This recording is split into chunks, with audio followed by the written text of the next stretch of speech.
Olá, mais uma vez, graça, paz, misericórdia, amor, sabedoria e muito mais das preciosas bênçãos que procedem da graciosa e misericordiosa fonte, que é o Deus Pai, Deus Filho e Deus Espírito Santo, estejam e permaneçam com cada um de vocês.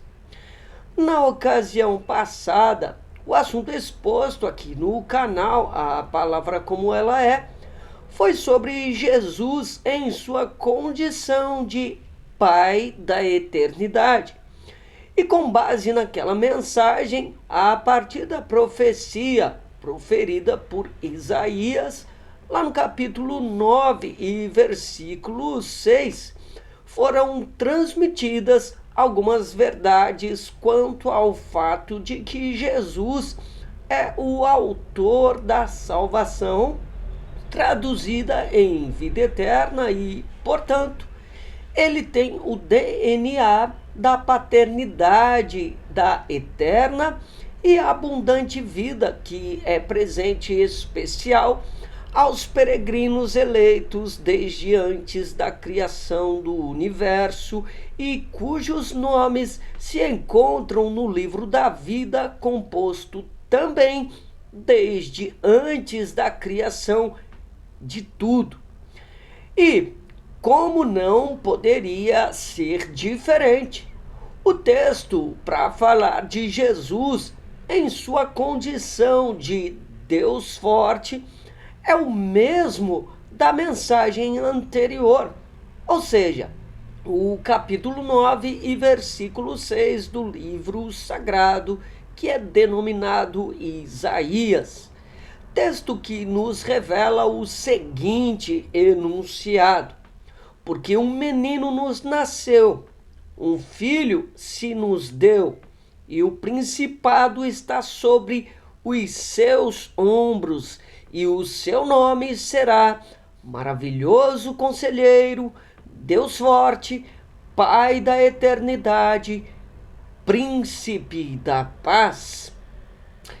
Antes de especificamente adentrar no assunto de hoje, convém que eu lhes traga um pequeno destaque a respeito do advento do Messias prometido, ou seja,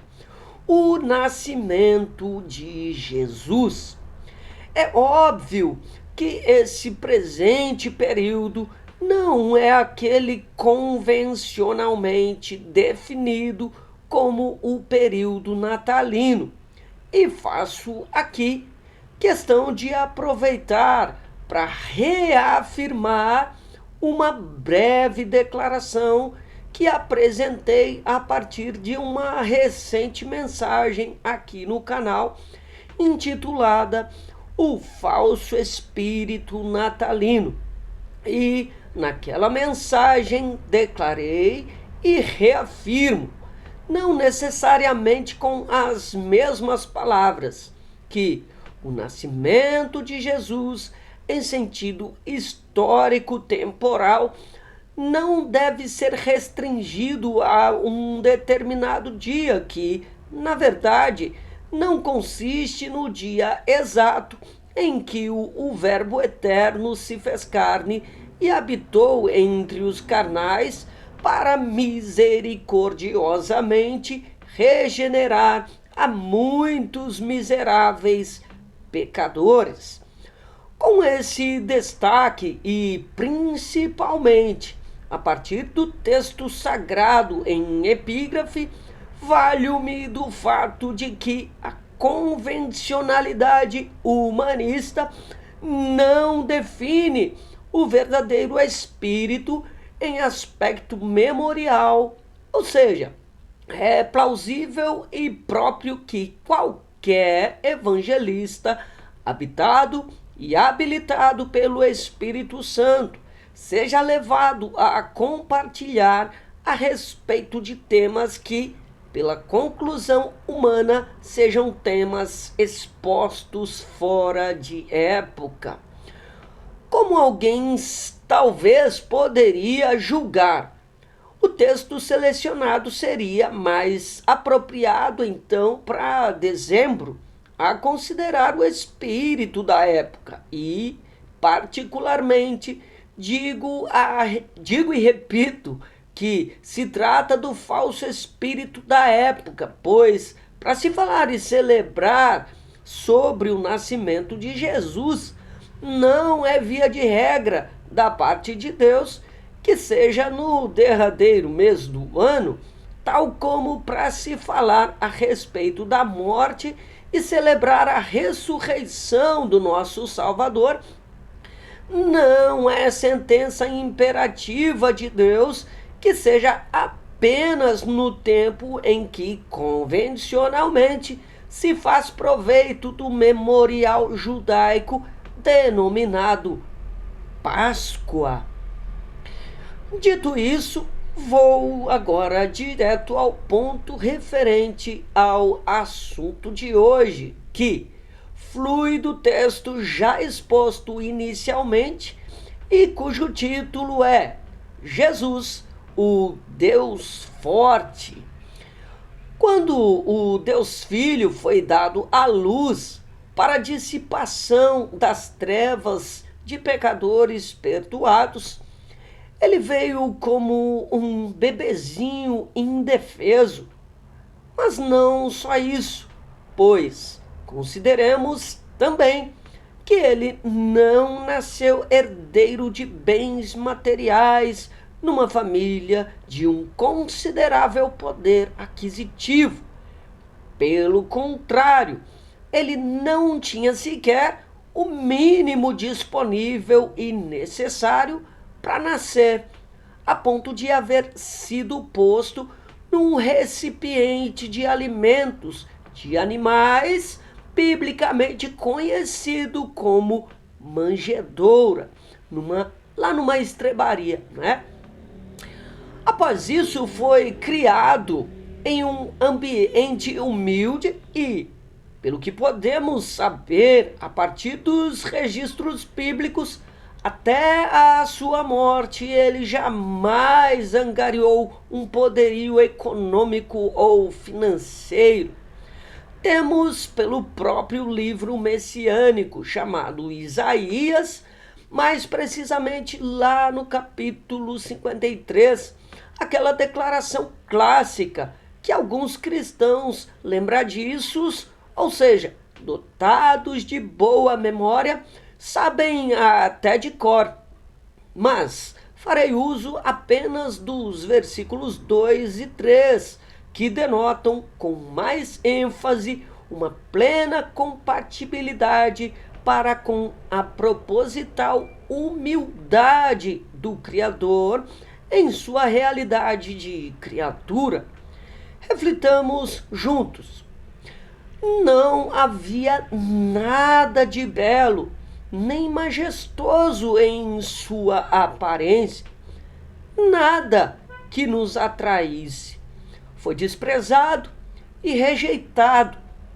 homem de dores, que conhece o sofrimento mais profundo. Demos as costas para ele e desviamos o olhar. Ele foi desprezado e não nos importamos. Quem conhece bem esse fragmento das Escrituras, bem sabe que esse capítulo 53, por completo, é repleto daquilo que Paulo, aos Colossenses, destaca como um esvaziamento de glória por iniciativa de nosso Salvador e Senhor Jesus Cristo, para propósito de uma sobremaneira auto-humilhação em forma humana. Mas cá para nós, Luciano José de Souza, como você, afinal, intitula uma mensagem a respeito de Jesus, considerando o atributo Deus forte a respeito de Jesus, mas faz proveito de passagens bíblicas que descrevem Jesus como um ser completamente frágil, pobre e incapaz. Pois bem, as Santas Escrituras são estilisticamente riquíssimas e, portanto, elas têm uma quantidade vasta de expressões estilísticas com diversas figuras de linguagem e, dentre as mais recorrentes, estão as expressões oximorônicas, mais conhecidas como paradoxais. E o oxímoro ou paradoxo é uma figura de linguagem que traz uma ideia de aparente quebra de lógica, como por exemplos explícitos na Bíblia estão a perda da vida para obtê-la, o diminuir para crescer, o ser fraco para ser forte, o ser humilde para ser exaltado, o sofrer que gera a felicidade,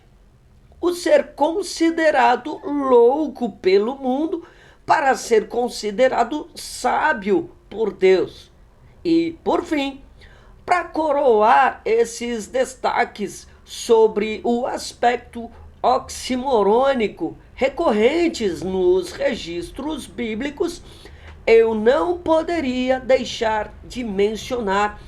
um evento que reflete a maior e melhor referência paradoxal sobre o fato de Jesus ter o atributo de Deus forte. E esse evento, evidentemente, consiste na morte e ressurreição de Jesus. Na condição de realidade oximorônica, esse relato bíblico sobre como Jesus venceu o assaz maligno de repente, aquilo que apresenta o maior grau em termos de definição de antilógica pelos incrédulos que nada compreendem a lógica de Deus. Pois até mesmo dentre os mais próximos de Jesus naquela época, havia uma inquietação em sentido de não se alcançar pela razão humana o porquê da morte de seu mestre ser o triunfo sobre Satanás. Assim sendo, convém que tenhamos sempre em mente que o fato vindouro, destacado no livro do Apocalipse, pelo qual se revela o triunfal retorno de Cristo para lançar Satanás e seus demônios, bem como os réprobos humanos, no eterno lago de inextinguível fogo, não significa que esse evento futurístico traduz a vitória final de Deus sobre o mal,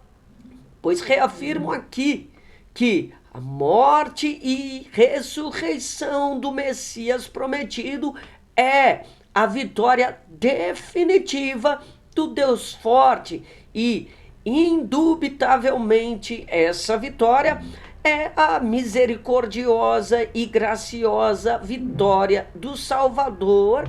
a favor dos peregrinos cujos nomes foram inscritos no livro da vida desde antes da criação do universo.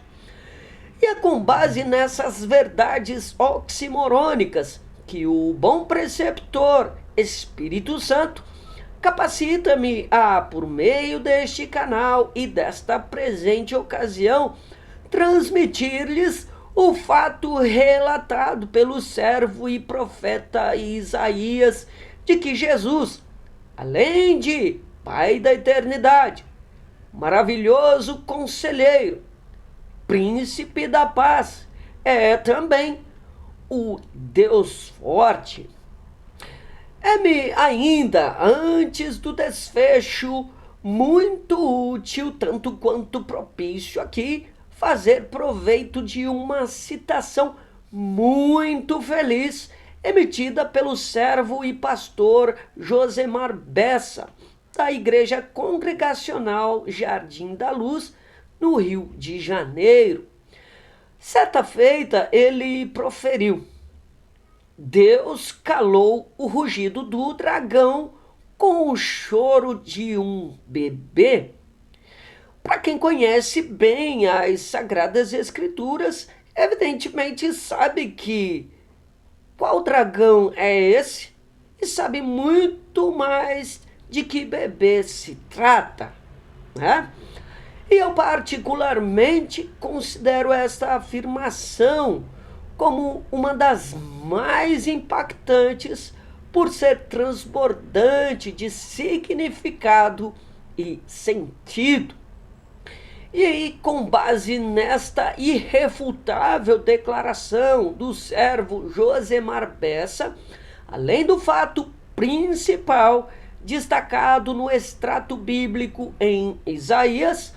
posso encerrar o artigo audiovisual de hoje com o retumbante brado: Solus Christus e ponto final. A vocês que puderam me fazer companhia, que Deus, em nome de Jesus, bem como pela operosidade do Espírito Santo, lhes abençoe sempre e muito, com graça sobre graça.